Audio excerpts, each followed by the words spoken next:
Pour certains élèves, l'internat est la dernière chance de rester scolarisé et d'arriver au bac. Ils ont été repérés l'année dernière par un proviseur. Des enfants intelligents, mais qui se laissent submerger par la vie de leur cité, parfois violente.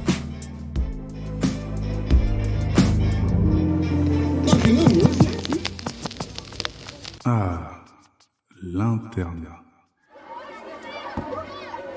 Quand t'es adolescent, waouh. De ce que je sais, on envoie là-bas les fouteurs de merde et les agitateurs histoire de les remettre sur le chemin de la raison. Septembre 85, Sarcelles. Jour de deuil, air pur. Je suis plutôt mince, j'ai une taille moyenne, le front haut, la coiffe sèche d'un hérisson, les yeux en amande et de sacrés grands panards. Un style vestimentaire plutôt improbable. Mais les dés sont jetés. Je n'irai pas au collège sur Sarcelles. Décision du grand Manitou. Grand B et moi partons pour un internat collège-lycée à Lagny dans le 77. Pourtant dans ma caboche, mon parcours était prévu et prévisible.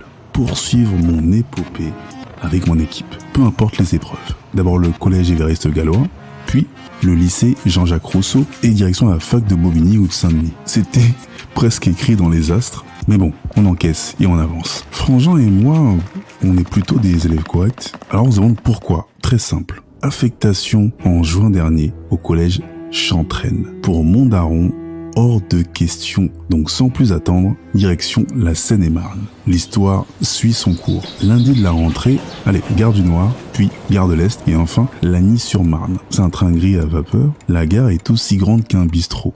Nom de Dieu. Fini les poteaux du quartier, le blasphème quotidien et welcome to the white supremacy. Arrivé sur place, enseigne Cato paramilitaire. Le daron nous livre en pâture. Le collège lycée Saint-Laurent ou Dear White People. Pas un basané à l'horizon. De bons enseignants, des prêtres, des surveillants, une église. Amen.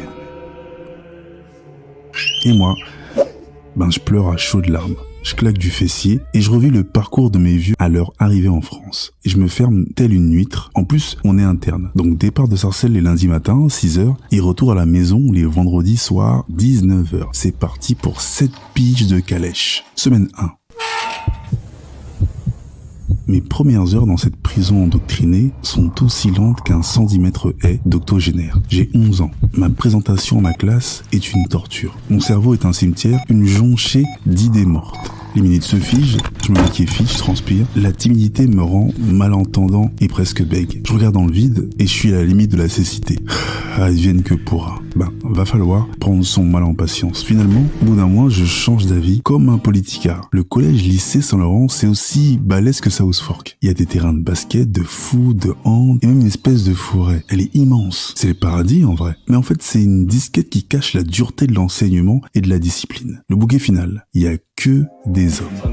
On va finir par s'enfiler les uns les autres si ça continue, mais la seule lumière, les profs femmes et mon meilleur pote, Sylvain. Tu te rends compte que même au lycée, il y a que 2-3 meufs et basta. En gros, enfermer des centaines de gosses du lundi au vendredi dans un espace quelconque et tu verras les clans, les leaders, les fiotasses, les balances, les solitaires, la vie quoi. Et au bout d'un an, Grand B et moi sommes des starlettes. Moi, c'est le foot, la discipline, un putain de self-control et la musique. Lui, c'est l'art, le hand, le football. Mais tout ça entraîne évidemment des sentiments auxquels on s'attendait pas. La jalousie, l'envie et puis la défiance. On nous teste sans cesse, tous les jours, et jusqu'au jour où l'aura violente et silencieuse du Grand B atteint son apogée. Son nom circule dans tout le lycée. Et bim, s'explique. Il a 15 piges, il fait 1m75, il a des paluches d'adulte, il est balèze comme un lutteur sénégalais. Et avec sa team de hand, il tabasse toutes les équipes du collège et même du département. Ils sont même arrivés à tabasser les équipes du lycée.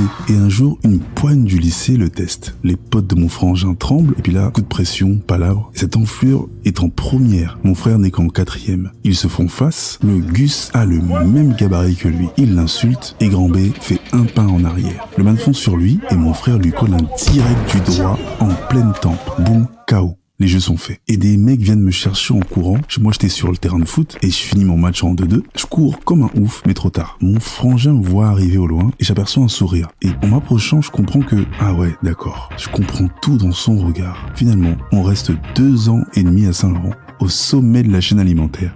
Les voies de l'enseignement et l'éducation sont impénétrables.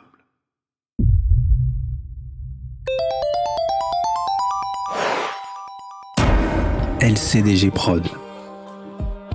Le podcast urbain, les chroniques du gouffre, une production LCDG Prod. À la réalisation et au mix, Njolo Chaco pour Angel Prod. Un concept visuel, Valik Chaco. Écriture et narration, Kevin Chaco. Enregistré au LCDG Studio. Les Chroniques du Gouffre, c'est également une chaîne de podcast comprenant 3 autres programmes. Spin-off, un podcast d'autofiction de 12 épisodes, tiré des Chroniques du Gouffre. Qu'est-ce que tu fais si pose la question du choix? Un podcast interactif court de 60 épisodes. Et Proxémie, un podcast de fiction originale qui parle des relations humaines post-Covid-19. Tu peux retrouver tous nos programmes sur Acast, Apple Podcast, Spotify, Amazon Music Podcast, Deezer et toutes les autres plateformes de podcast. N'oublie pas, mets les étoiles, abonne-toi, partage et parle-en autour de toi. Il y a aussi la chaîne YouTube, les Chroniques du Gouffre, même sanction. Abonne-toi, partage, like, fais de la promo qu'on puisse grossir. Sur ce, à bientôt.